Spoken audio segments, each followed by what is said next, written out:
Alhamdulillah,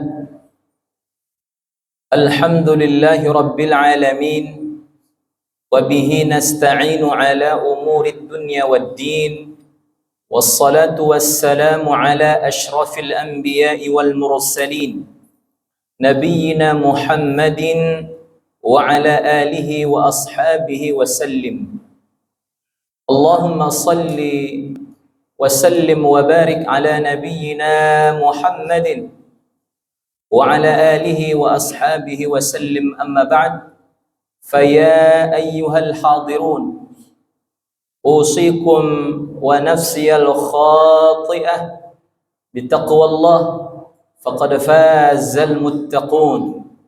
Qala Allah ta'ala fil Qur'anil Karim wa huwa asdaqul qailin, ya ayyuhalladzina amanu ittaqullaha haqqa tuqatih wa la tamutunna illa wa antum muslimun.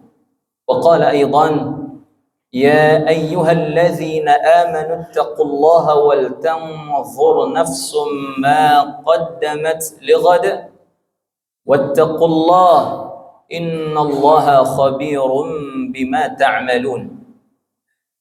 Hadirin ma'asyiral muslimin, sidang Jumat yang dimuliakan Allah Subhanahu wa taala. Di awal khutbah ini, khatib menghimbau jamaah sekalian, sekaligus mengingatkan diri khatib sendiri untuk senantiasa meningkatkan iman dan taqwanya kepada Allah Subhanahu wa ta'ala. Karena sejatinya taqwa ini yang kita bawa menghadap Allah Subhanahu wa ta'ala. Maka sungguh beruntung hamba Allah yang sepanjang hidupnya senantiasa menyibukkan dirinya memperbanyak bekal taqwa. Sebaliknya, sungguh merugi hamba Allah yang sepanjang hidupnya dilalaikan dari memperbanyak bekal taqwa. Sebaliknya, ia menyibukkan dirinya melakukan perbuatan yang sia-sia. Kita memohon kepada Allah agar kita senantiasa mendapatkan taufiknya untuk senantiasa memperbanyak bekal taqwa sepanjang hayat kita.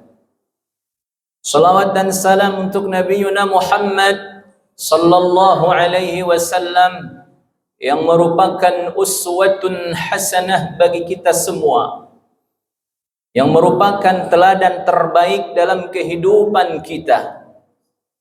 Dalam berakidah, Nabi kita teladan nomor satu karena akidahnya yang paling lurus. Dalam ibadah, ibadah Nabi yang paling benar.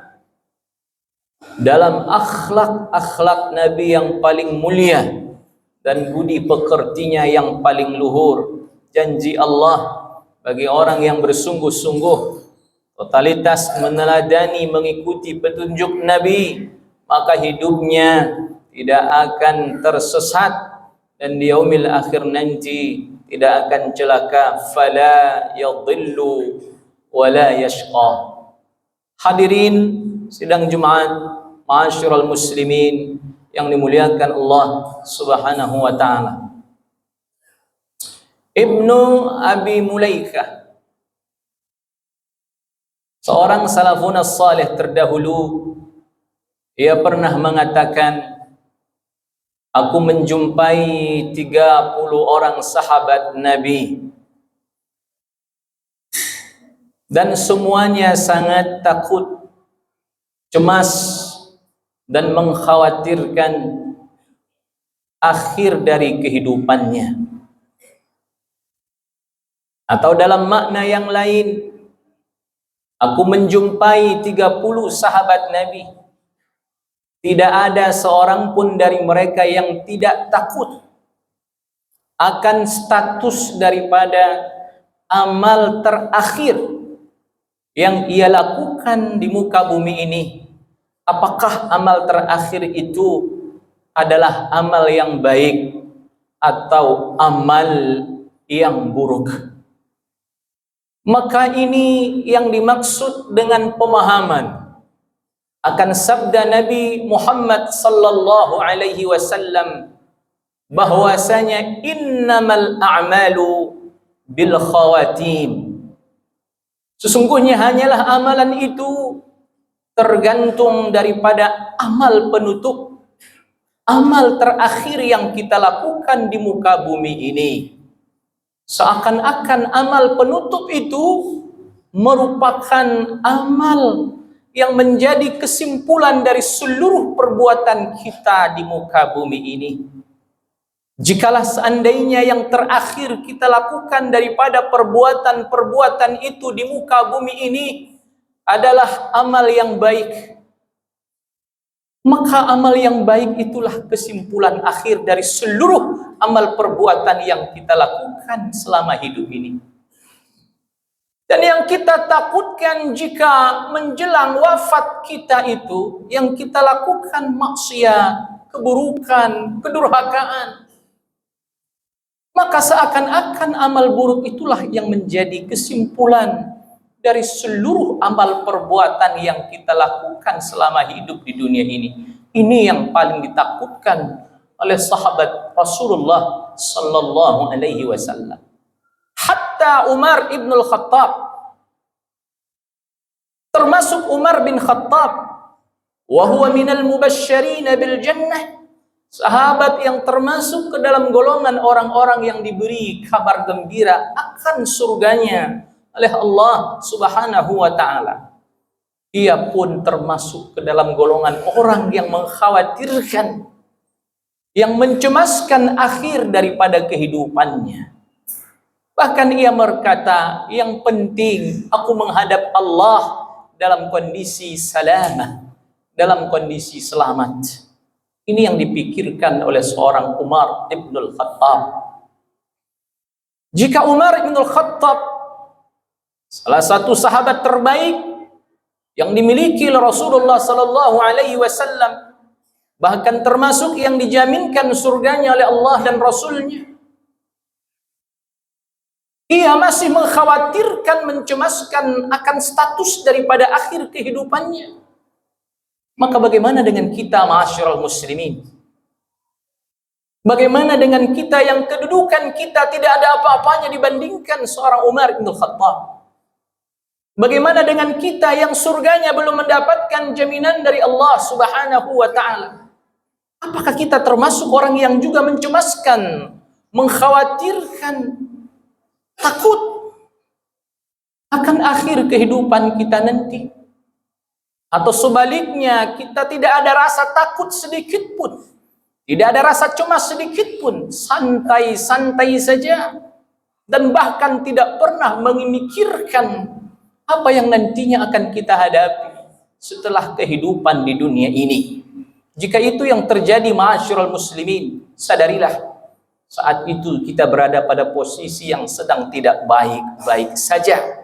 Jika kita terus-menerus dalam posisi seperti itu, ma'asyiral muslimin, dikhawatirkan kita tidak akan meraih husnul khatimah.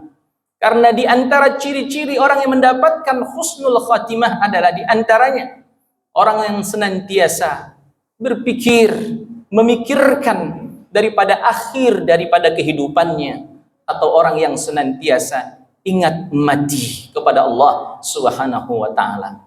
Ma'asyiral muslimin yang dimuliakan oleh Allah Subhanahu wa taala.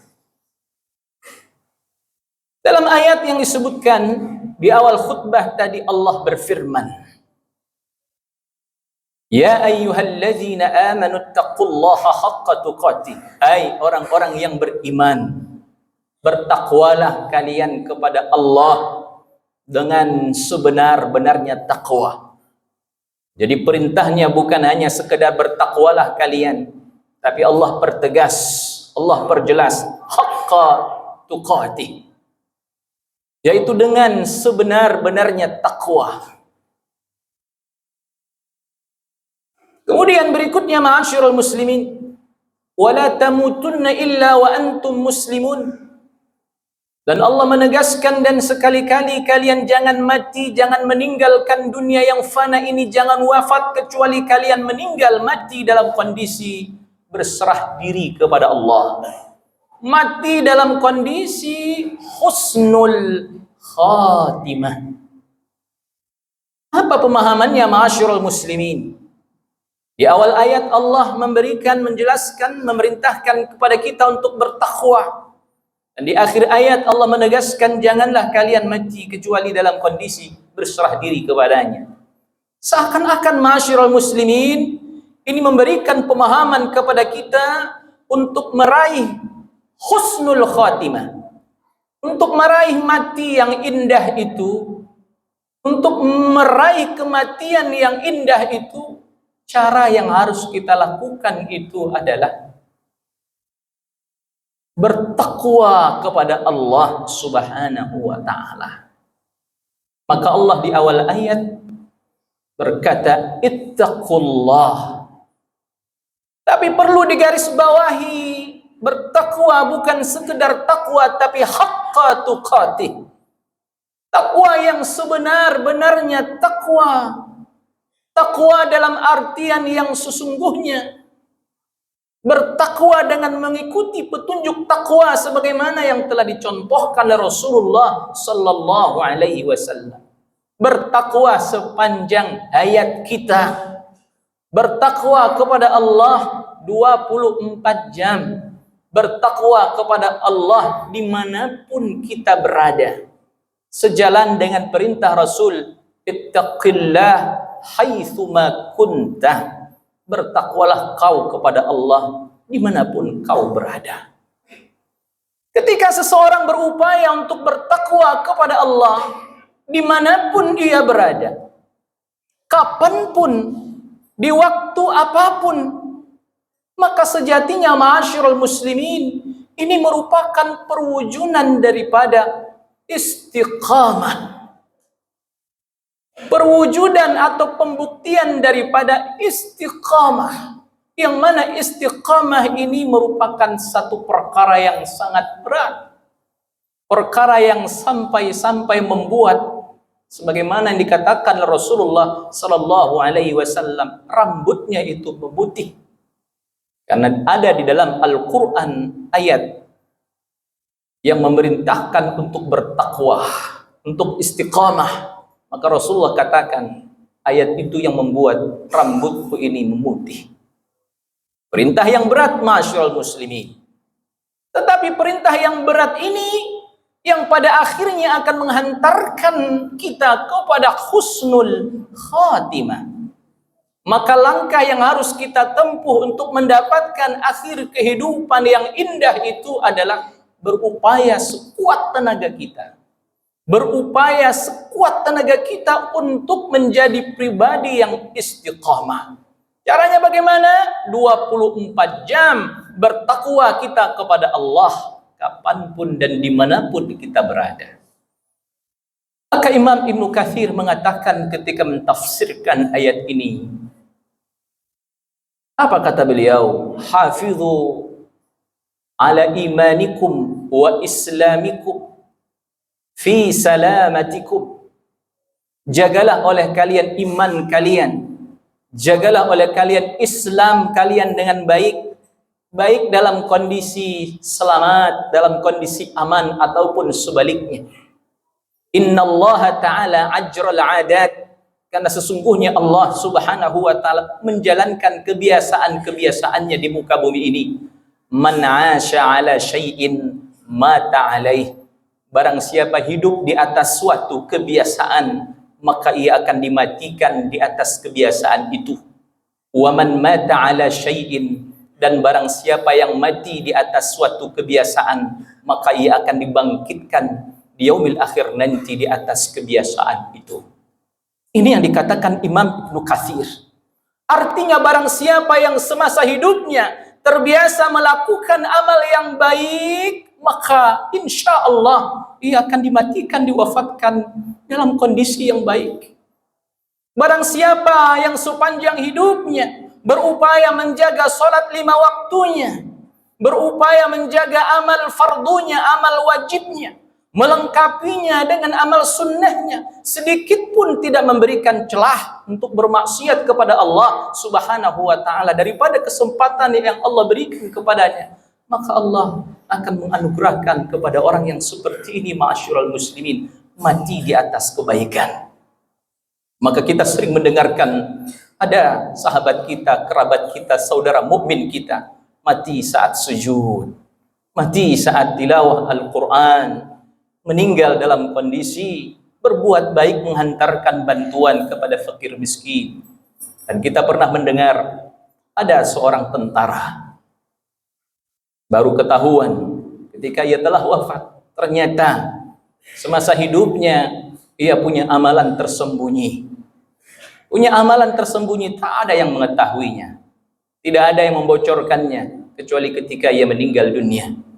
Ternyata ia menyisihkan sebagian besar daripada gajinya itu untuk diberikan kebutuhan pokok para fakir miskin. Dan ini sejalan dengan perintah Rasulullah Sallallahu Alaihi Wasallam.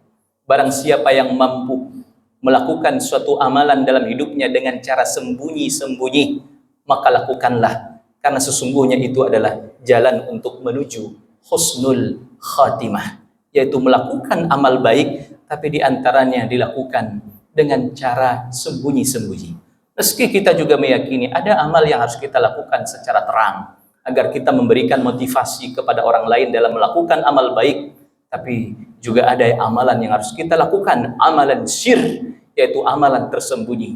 Maka Rasulullah pernah mengatakan, innallaha yuhibbul abdat taqi, sesungguhnya Allah mencintai seorang hamba yang bertakwa, al-ghani, yang mencukupkan dirinya dengan Allah Subhanahu wa ta'ala, al-khafi, yang berupaya menjaga amal perbuatannya agar tidak terlihat oleh manusia.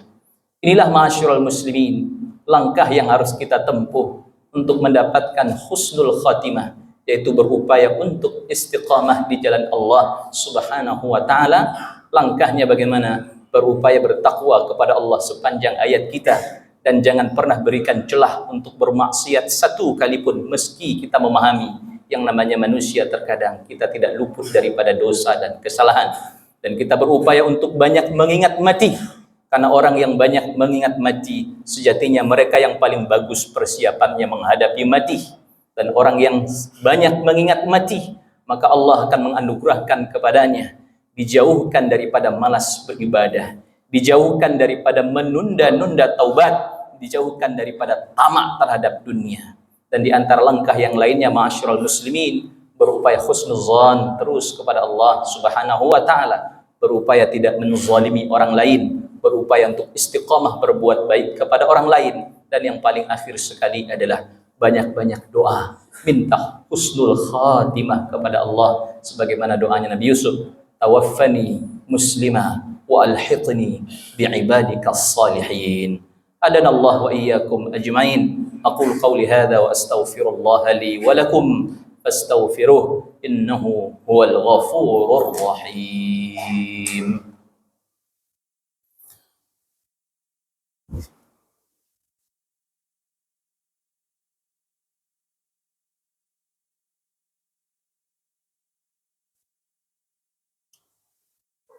Alhamdulillah, alhamdulillah wa kafa, wassalatu wassalamu ala nabiyil mustafa wa ala alihi wa ashabihi ahli sidiki wal wafa.